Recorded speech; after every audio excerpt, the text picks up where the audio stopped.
Hello, Brian. Hi, Haley. And we're both wearing blue today. Well, I got the word. But, uh, so how are you? I am, well, Yeah, that took a moment of thought. I think, well, September was a crazy month for me, like August, September were a little crazy. So now I'm like in that lovely sort of peace bubble where it's like, everything is really good. This is good. Haley, how come, why is August and September challenging? Um, in my life, August and September have usually been difficult months. Oh, Just sort of, I've noticed that throughout my life. I've not had the best times, or they've been big learning months.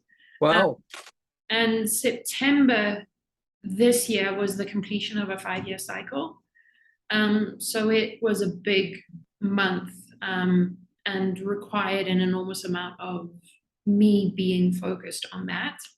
So Yeah, now that like September ended, which I was very happy about, and sort of good. the freshness and the energy of a new month, Yeah, October allows me to be able to kind of sit and integrate all of the learnings and the things that I put in place from September. So it's yeah, lovely sort of process of allowing my body to catch up, but also being in this wonderful place of gratitude and appreciation for peace. that's great. Ridiculously, I often don't know what month it is. And I think the big part of that is that this is the first year maybe last year was that Ray and I weren't away for the summer. Mm-hmm. For 25 years, we've gone to another house to spend the summer, and we spent the whole summer here in Wilton Manors, Florida. So there was, cognitively, it was hard to imagine that this heat was typical of September when it wouldn't have been up north. But I actually don't mind it. I kind of like uh, I like how it doesn't matter what month it is. Yeah. It, I got to remember birthdays, right? And those are in the calendar, but otherwise it doesn't matter to me. Except when we get close to Thanksgiving and Christmas, when I want to Yeah. decorate, cook. Yeah. I've had a lot. I suggested a topic to you. I don't know if you saw it, but the courage that it takes to lose your family, lose your church, and lose your friends in order to be who you know you really are. Very And fun. that's the hero's journey, is it not? It is the hero's journey, the path of aloneness. What do you think about that? I mean, you I went think it's through it. very timely. We speak often Good. about Joseph Campbell's The Hero's Journey, and there are different interpretations of that philosophy. And very early on, I read Joseph Campbell, but I also read a book called The Book of Five Rings, or Dokodo, by Miyamoto Musashi. And it's basically called The Okay. Way of the Warrior. His book, The Five Rings, is his philosophy as a samurai and the Bushido Code, and then how he was outcast and how he walked that path. And the book is broken down into the elements, but basically three general sections. There's the way of Ronin, which is the separation. Then there is a life of ultimate focus, which is the learning how to be who you are. And then there is the path of aloneness, where you start to accept that it is just as much as we're interconnected, the most important thing is the one. Yeah. So, Yeah. as I mentioned, August, September were interesting months for me. Coming out of September and really having to ask myself the question, what works and what doesn't work, was kind of coming back to these foundational books that really helped me set myself up, and rereading them and being like, oh, I can see how I got complacent with a few of these principles. And just reading some of the words or some of the phrases snaps me right back into, this is what I need to do. This is Well, where that's I function the best. In all of these texts, regardless of the generation who wrote it, the religion, the philosophy, courage is a word that you will see again and again and again and again. mhm, Because it does take enormous courage that you don't even know you have until you're in it, to mhm. be able to do this, to be Yeah. able to live a life of separation. And it's not courage that is just at the beginning, it's courage every single day to believe in yourself. It takes courage to have faith. It takes courage to tell the truth, to be in the truth. It takes courage when people are not truthful to you. So I think, this, we cannot underestimate the depth of courage and how hard it is. Mm. Yeah, I'm with you in terms of you don't know you have it until you use it. Yeah. Uh, and you may not even, I always think everyone's the same as me.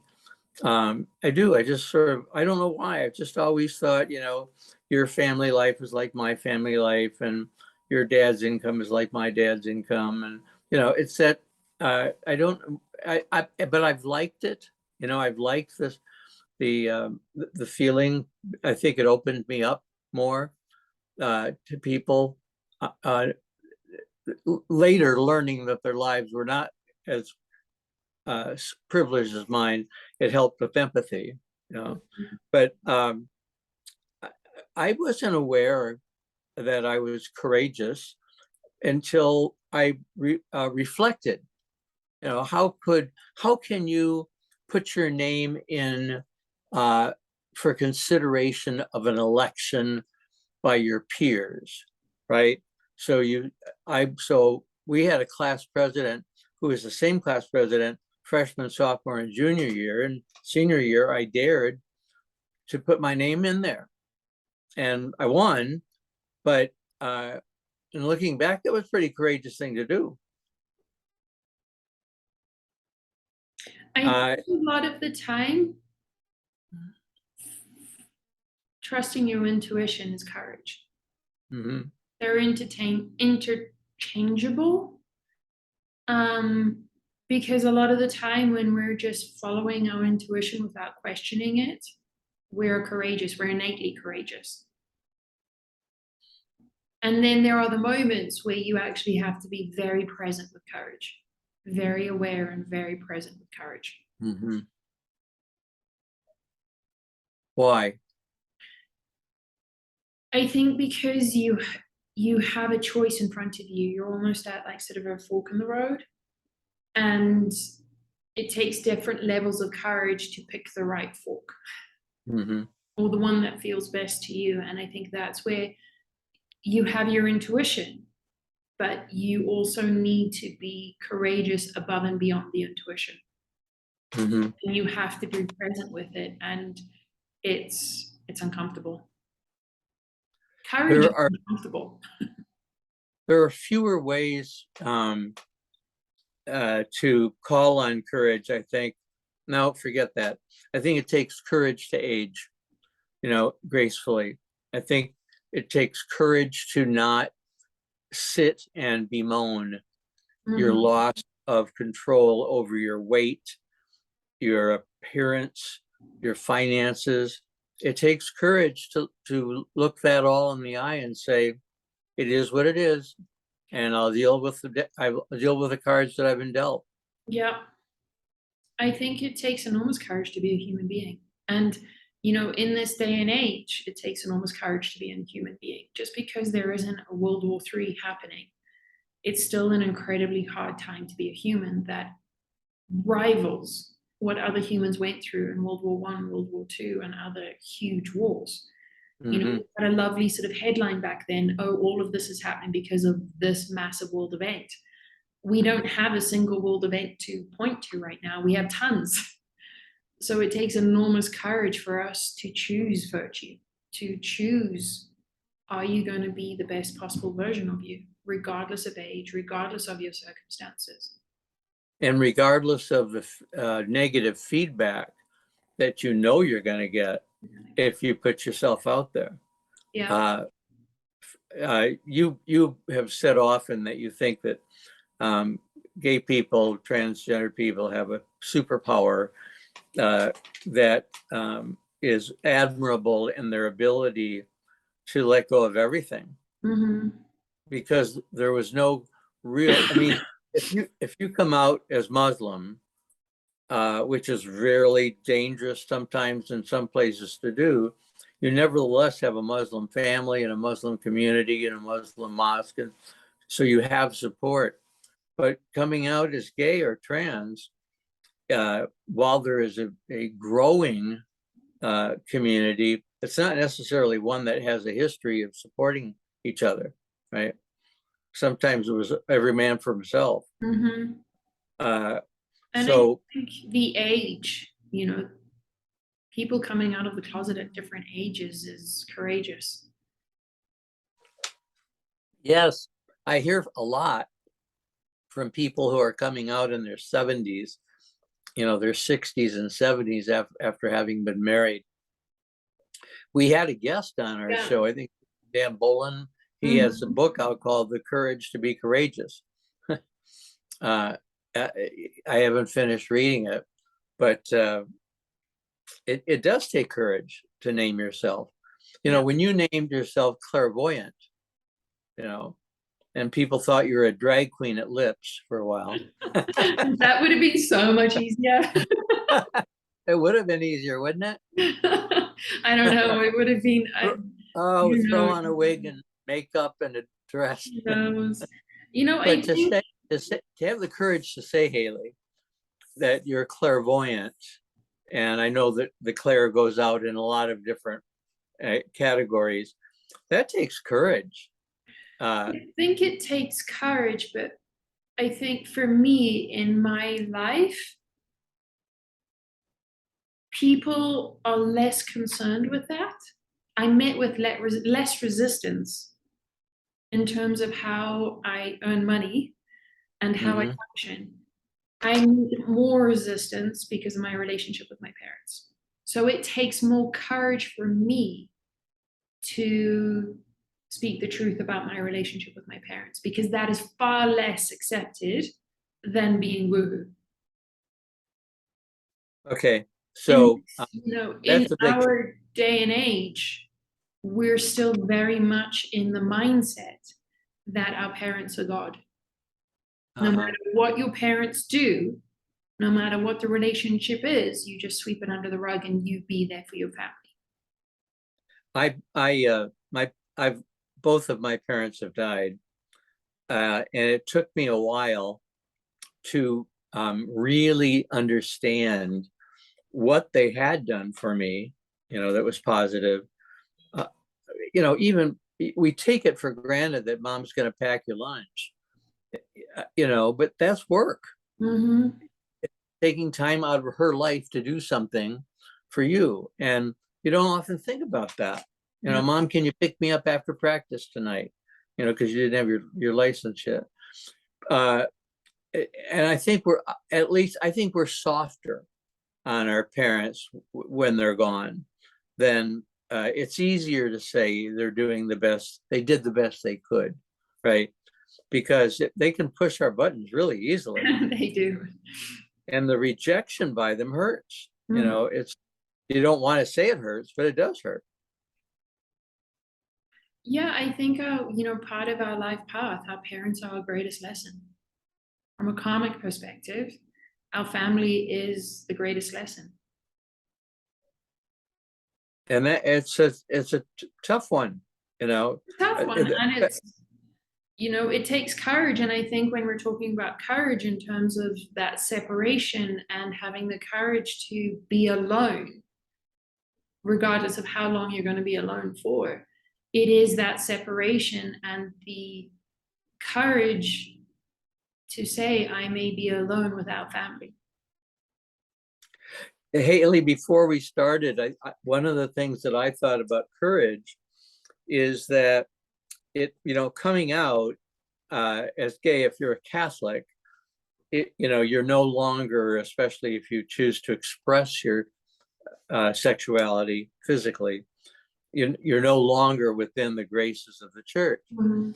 It takes courage to say to the church, I'm still who I am, and your teachings are wrong, and I'm going to keep coming, and I'm going to receive communion because your teachings are screwed up.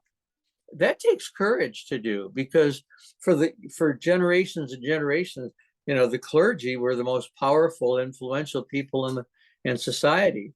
I think they still are. Well, in 2022, I think they still are. Well, they think they are, and for some people they are, but I think young people are pretty much letting go. They're not going to church. It's one of, and even in the fundamentalist church, they're losing people right and left because of their social stands. That takes courage to do that. I told you, and before we started, that I've had the experience of stimulation. And one is, Hayley, I was asked to copy edit a book by a 23-year-old with autism who was sexually abused for a long period of time as a child, well, actually teenage years. And the book is really a fairly accurate representation, even though it's fictionalized. The courage to actually write that, put your name on it, and to name that you're autistic. I got a great education on autism by reading the book, and several times to copy edit it, and to talk about the abuse, and in the book, and now she's a he because the person has transitioned since writing the book. But in the book, as she talks about the guilt of experiencing pleasure while she was being abused. I'm reading a book now, a fictionalized gay book, where a person is feeling guilty about experiencing pleasure while they're abused. That was a great scene in the movie or the TV show The Outlander, where the star was kept prisoner and he was abused anally, and then one moment he experienced pleasure and it scared him to death. Right? How do you acknowledge that something so vile as abuse could also be pleasurable? That takes courage to acknowledge it. Yep. And I think it takes courage to resolve it. Yeah, great courage, and courage that, Hayley, it wasn't on my radar screen. On my radar screen right now, I have the courage to be LGBTQ plus all the initials that are getting added to this daily, very long train. But to be aware of somebody's life with autism, or somebody's life as a survivor, we're surrounded by heroes who don't. We are surrounded by heroes, and I think it's part of love is being able to allow anybody to use the definition or the word hero. Yeah. We need to be more tolerant and loving in terms of you're still a hero, even if I don't get your story. Exactly. After the civil rights movement, some Blacks were resentful that gay people would compare their oppression.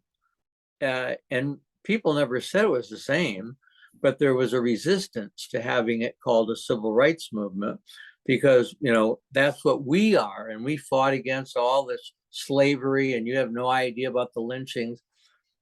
The Jews felt the same thing. don't compare yourself and your plight to the Holocaust. Nothing compares to that. Well, in fact, have been atrocities in other parts of the world that are equally heinous. So we have to accept that as hard as our journey is, and as proud of ourselves as we are for making the hero's journey, all kinds of people around us are making hero's journeys themselves and ought to be applauded for it. And I think we, just as much as I have a right to say that this is my journey and I consider my journey courageous, every person that is on their path, all 7.5 billion of us, are courageous every single day. And I may not agree with what you consider courageous or what you consider truth or what you consider honesty. I choose love to be able to be like, you know what? You go do that. I'm just going to stay in my swim lane and do the best that I can. And I wish that you do the best that you can. Yeah, I feel the same way, that the most effective thing I can do is love, share love, and be. Not for me. Sorry, carry on. Go ahead. Well, I was just going to say, and be grateful. Yeah. Gratitude is a huge part of the joy of living. Gratitude is the thing that helps me. And also being super conscious of even what I consider love, somebody may not consider love. So if I can say I'm sending you love and their response to me is, how is this love? I have to be okay with that. Yeah, if they don't see it, that doesn't mean it's not love. It's not love. And I think gratitude allows us to come back to, this is all about one. And the one is, this path, the hero's path is one path, one person on the path, and we all come together to form one. So we're not, validation isn't something that is from everybody else. Validation is from our own path. We get to acknowledge with love that there are many other paths around us. It doesn't mean that we have to get on those paths. It's none of our business.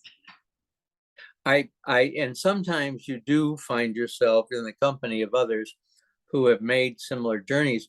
Ray and I went and took another gay couple to go see the new gay rom-com called Bros, B-R-O-S. Okay. And when we arrived, 100 gay men were coming out of the big movie complex, and we were part of a flood of gay men going in. And I looked all around me, as I was eating my popcorn. I stood up. It was all these men who were gay, who came to be affirmed by this movie, because we don't get to see ourselves portrayed all that often on the screen in a positive way. And I was shocked that I didn't know anybody. I've lived here 25 years and I didn't know anybody coming out of the theater or going in with me. And that was kind of cool. But it was an exciting moment to feel that you have made a courageous journey and these others have too, and you're all together for a moment, right? At least you're together for a moment. I would challenge you to say that we have that every moment of every day. If we remove the judgment, we are surrounded by a community of people that are doing exactly the same thing that we're doing every single moment. I don't disagree at all. I think we're one of the things that's going on in the country and maybe the world is identity. It's called identity politics. A lot of us are really in our identities. But the absolute truth, as you say, is that all of these identities are just journeys, and we're all going the same place, even if we don't want to say we are. We're all, headed towards this. Either it is or it isn't. This gathering of souls that should have been a united web all along. But all these paths started in love. The motivation for all of these paths is love, and it's all going towards love. Yeah. we just get really caught up in, well, it has to be my definition of love. Right. And it has to be my issues. You And need to pay attention to my issues. yeah, and for me, you know, my biggest lesson coming out of August and September was, who are you seeking validation from? When we are looking for an identity and looking for people to acknowledge our identity, we're 100% using them as validation that we are worthy. Yeah, I think I said this last time, or maybe not. But one line in the Tao Te Ching is that if you seek others' approval, you'll be their prisoner for life. Absolutely, absolutely. Because as soon as they pull it back, Who are you? You scurry to get it, returned. What did I do You feel wrong? that heartbreak. Yeah. And it's illuminating. I think the greatest lessons we learn in life are often when in the most difficult periods of time. Absolutely. Yeah. Absolutely. I was just speaking with a friend earlier this morning, and we were talking about sort of the infinity symbol, which is basically the infinity symbol that connects tragedy and comedy. And after every tragedy, there's a comedy, and after every comedy, there's a tragedy. And it is, you need to have the tragedies to be able to open up into greater comedies. And the greater comedies allow for amazing tragedies so that you can get into a bigger comedy. And I think we have to be accepting of life. And we very often say that we're very afraid of death. It's hard to accept death. I think where we are as humans right now, it's far harder to accept life. Hayley, at what age do you think a person is able to hear that and understand it? I don't think that there is a specific age. I think it But depends if you said to a high school student, take a look at the symbol for infinity, and then you say what you said, that every tragedy is followed by a comedy preparing you for another tragedy. Are they able to take it in? I mean, it makes perfect sense to me. in my experience of people that I've encountered my entire life, it's got nothing to do with age. It's got everything to do with the soul. And I think, we've spoken many times about old souls and, different kinds of souls. And I think it 100% depends on the soul. Uh-huh. I have, people that are in the 70 and above age group that easily grasp that and have experienced that. I have 19-year-olds that are grasping it. I have, my friends, twins that are 7, that they're like, yeah, of course. Why is it so hard? That's great. But I do So, think that it depends upon the soul.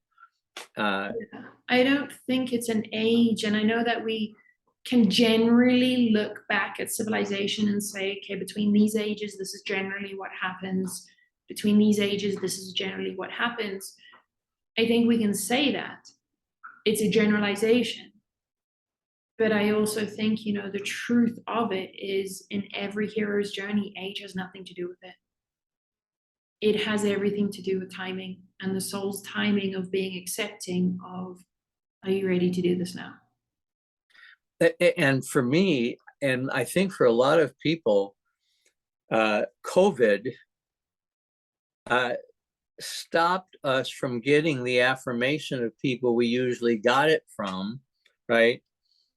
Because we were all isolated and we had to learn that we're okay, that we can survive. No one wanted to say anything positive about it, but ultimately, we all shut down defense mechanisms and took at least from my experience, took a harder look at our lives and came out of it better. I mean, COVID for me was a wonderful experience. There were definitely tragedies, there were definitely comedies in it. That infinity symbol did not stop. But one of the wonderful things about past is that you can look back and see that everything has always led to something better. It's always on an upward trend. And COVID, I can clearly say that I can see how COVID contributed to the upward trend for me. And I can going back to courage, if we can. the courage to let go of one's family's approval. Do you think every single person has to go through that in order to grow? No. I think it's on certain people's paths based on the soul's experience and the soul's lessons. I don't think that it is a fundamental part of saying that you're on the hero's journey. Jesus talked about if you want to follow me, you have to be willing to let go of your mother, father, sister, and brother. I mean, and that made sense to me a long time ago, because often they were the ones who were in your way of becoming yourself, which is what I think the message of Jesus was all about to begin with, is the kingdom of God is within you. I think, again, every path is unique. And when it comes to parents, the hero's journey doesn't always have to be, or the good, the successful. So hero's journey doesn't always end with the path of aloneness and sitting in a mountain or by yourself meditating all day. I think that, you know, there are many people that have very supportive parents, and that support is very open and allows the person to grow and learn who they are. You know, it is still a type of validation, but I think it's more on the positive end. So I don't think the attachment to parental approval is as damaging as other relationships. So I think it comes down to the soul. It comes down to the lesson of having those parents in your life. For some people, you know, we're here to break that pattern, to break that cycle. And the only way of doing that is that complete separation. That has just as much honor as somebody who is still maintaining their relationship and, you know, that level of approval from their parents, because it's more honest approval, if that makes sense. It's more nourishing approval. Soul nourishing. So this is really personal, all right?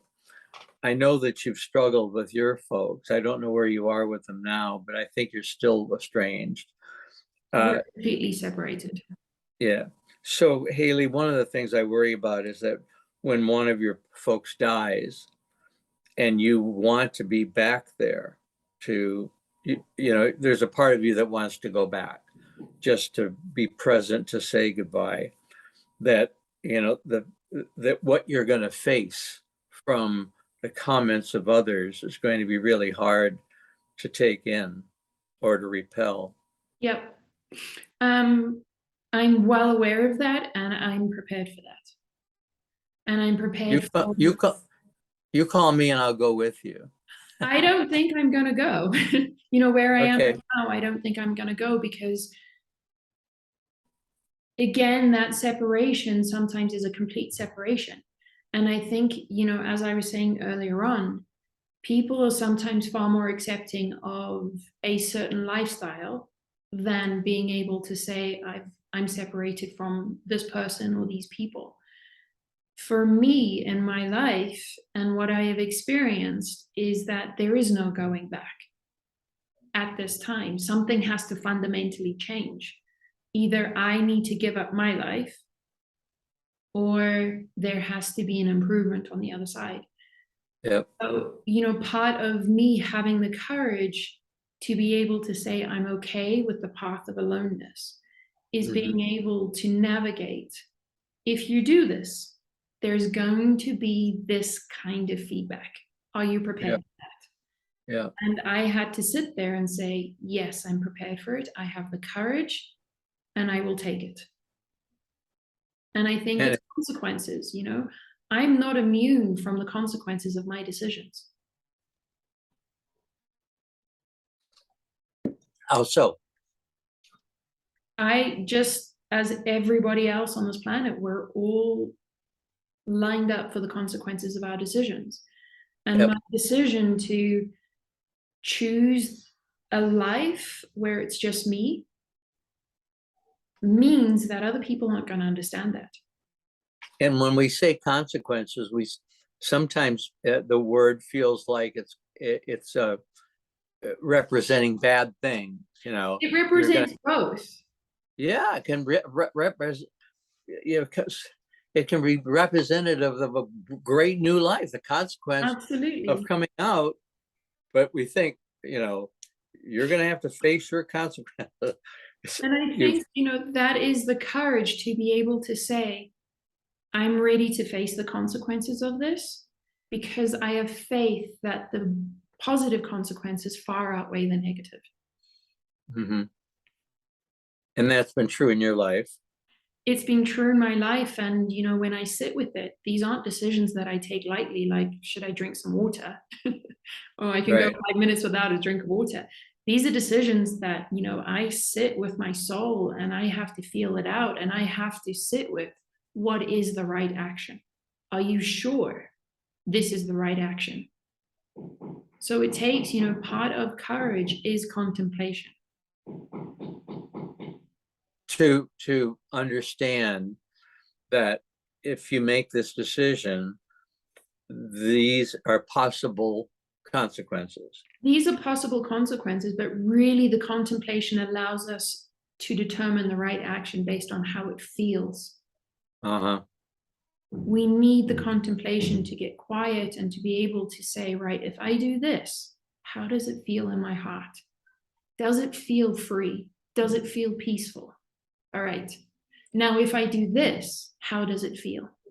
Oh, Uh-huh. that feels like I'm getting crushed. Right. That can't be the right path for me. Right.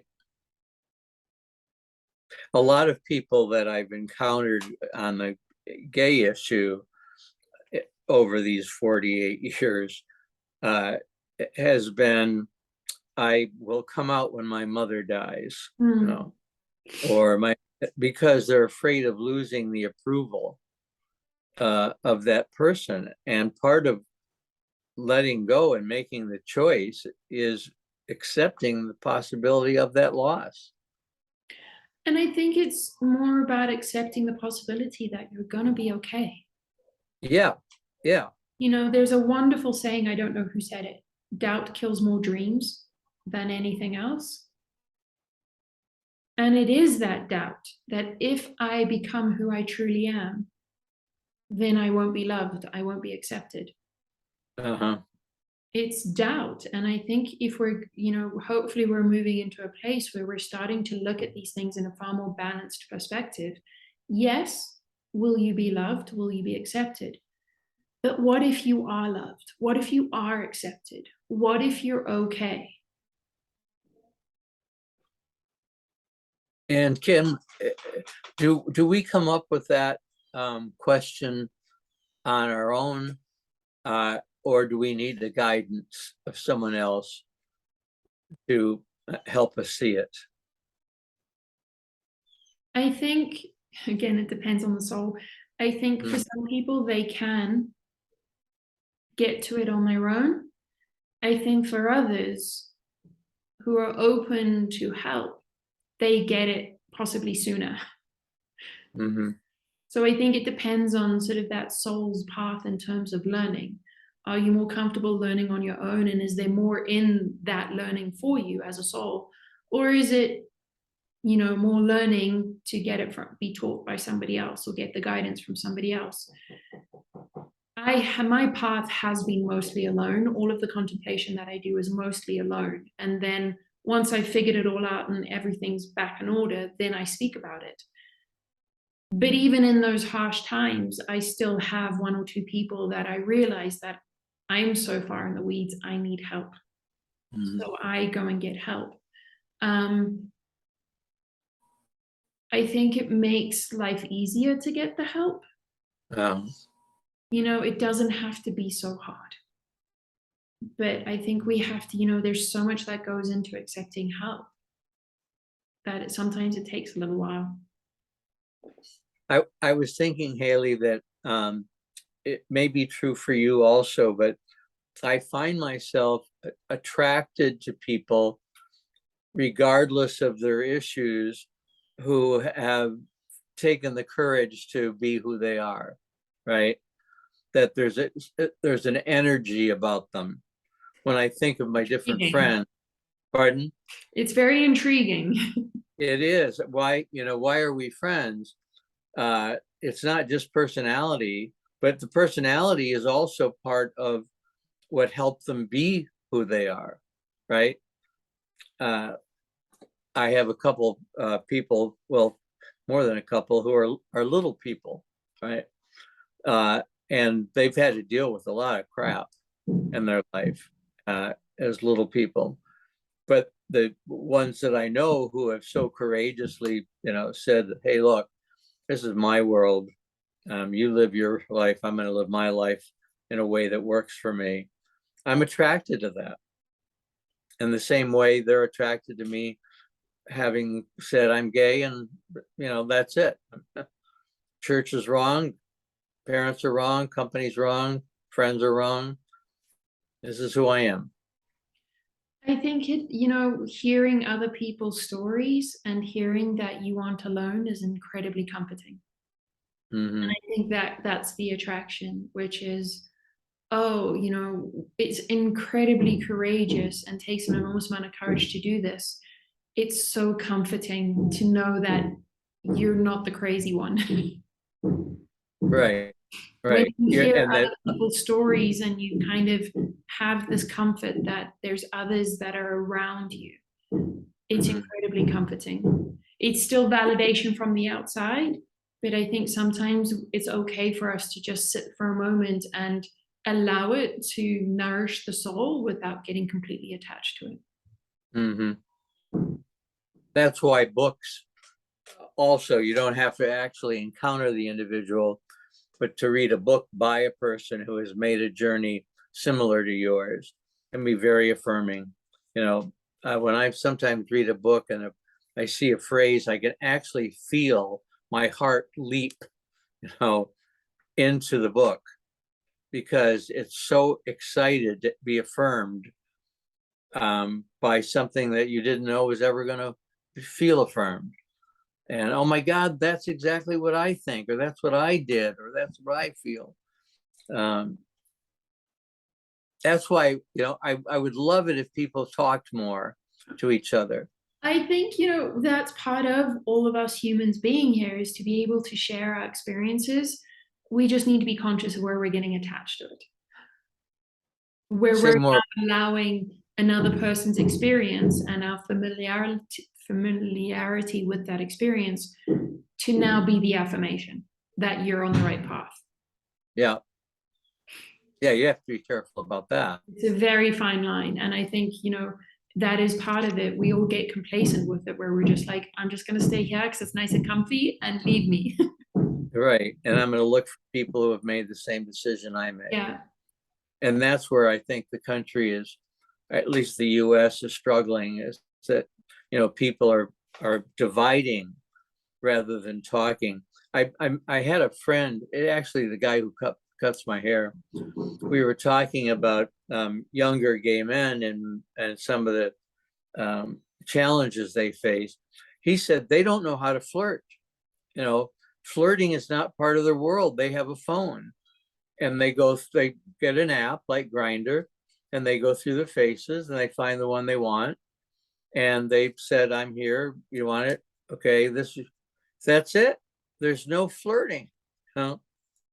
I mean, I'm kind of happy that there's no flirting because that's one confusing game. Yeah.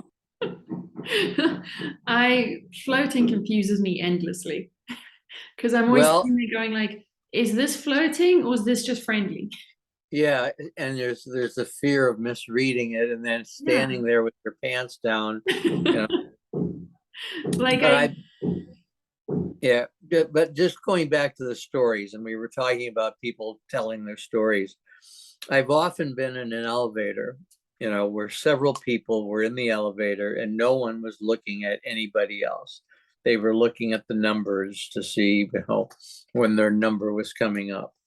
And I've often thought that if the elevator got caught, right, it needed, and we were all stuck together, that the best thing to do is to get each other to talk about who they are, because I think suddenly you have a group that's totally connected, regardless of, because of this inability to go on with your life, make your doctor's appointment or whatever that you were on your way up to, that if you could sit and talk with each other, that it would be a magic moment and you'd be glad that the elevator got stuck.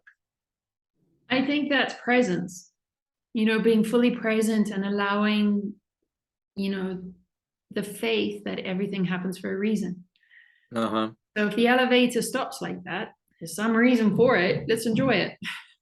And that, it Right. takes enormous courage to be able to put yourself in that energy versus, oh my God, the world is ending. Yes. Yeah, and some people say you're being a Pollyanna. Pollyanna always looked for the good in things. Yeah. Why not? Why not? Really? And that goes with like being sort of allowing yourself to not be attached to the validation from outside. I have one of the ways that I am is that I always express my gratitude to people. If you do something for me, I'm going to let you know that I noticed it and that I'm saying thank you for it. And that sometimes I realize that people go above and beyond. And I want you to know that I know you went above and beyond. And yes. I was, on a trip a few months ago, and we were staying at a resort and we woke up early. The kitchen wasn't open, but there was one guy like kind of opening the kitchen. And he said, "Hey, I'll just bring you coffee." And I was like, "Oh, could you bring me cookies too?" And he's like, "Yeah, no problem." He bought us coffee, heated milk to our rooms, something he would never do. And I was, my God, thank you so much. Like, I really appreciate this. I know you went out of your way. And the friend that I was with, who was a psychologist, immediately went into, "You're being overgrateful. This is what humans should do." And I think, that's where we have to be super conscious of not allowing that outside validation to squash who we are. Did you agree that you were being overly grateful? No, I was like, you can believe that and you can go and analyze me all you want. I'm doing this. I know. Yeah, me too. We need to do, I think, my personal feeling is I think we need to do that more often. We need to use our voice to say, "I like you." Uh-huh. Rather than flirting, "I like you." Yes. And rather Hayley, than what you just did, you should have done anyway. Just say thank you. yeah. Thank you for opening the door because you're a guy and I'm a girl. Right. Or you're a woman and I'm a man and you open the door for me because my hair is gray and yours is not. I mean, there's all kinds of reasons for it. I was in line with a bunch of groceries a couple of days ago, and the guy behind me only had two, right?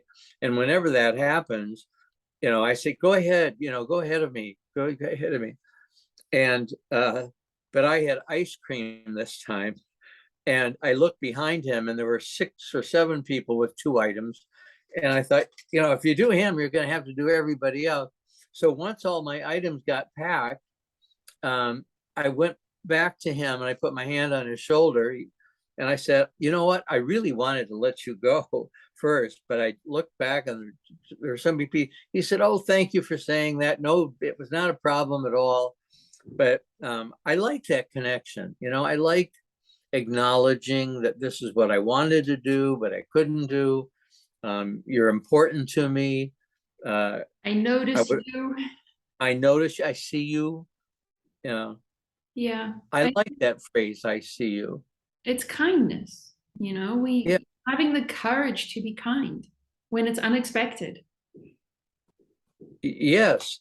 And we mentioned this some time ago, but one time we gave a next door neighbor a Coke. And he said, "Well, what are you looking for? What's this about?"